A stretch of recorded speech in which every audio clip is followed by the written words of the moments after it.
Welcome to బీజీఎన్ Telugu updates. కోతులు, ఒంటెలు, గంగిరెద్దులను వెంట తీసుకుని కొందరు భిక్షాటన చేస్తారు.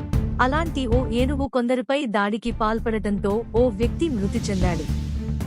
దాంతో ఆ ఏనుగుపై కేసు నమోదు చేసి దర్యాప్తు చేపట్టారు పోలీసులు. ఈ ఘటన భోపాల్లో చోటు చేసుకుంది. స్థానిక పోలీసు అధికారులు తెలిపిన వివరాల ప్రకారం బుధవారం రాత్రి 11:30 గంటల సమయంలో భన్పూర్ వంతెన సమీపంలోని చోళ్ల మందిర్ పోలీస్ స్టేషన్ వద్ద చెట్టుకు కట్టి ఉంచిన ఓ ఏనుగు స్థానిక బ్రిడ్జి వద్ద నిద్రపోతున్న వారిపై దాడి చేసిందని, వారిలో మహౌట్ నరేంద్ర కపాడియా అనే వ్యక్తి అక్కడికక్కడే మృతి చెందినట్టు పోలీసులు తెలిపారు.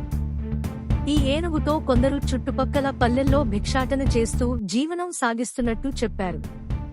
ఇదే క్రమంలో భోపాల్ నగరంలోని భన్పూర్ బ్రిడ్జ్ సమీపంలో తిరిగేందుకు ఏనుగును తీసుకువచ్చారు. కాగా అక్కడికి సమీపంలో కొందరు నిద్రపోతున్నారు. ఈ క్రమంలో వారిపై ఏనుగు దాడి చేయనట్టు తెలిపారు. ఏనుగు ఒక్కసారిగా కోపోద్రిక్తంగా మారి కపాడియాను తొక్కి చంపేసిందని ప్రత్యక్ష సాక్షులు చెబుతున్నారు.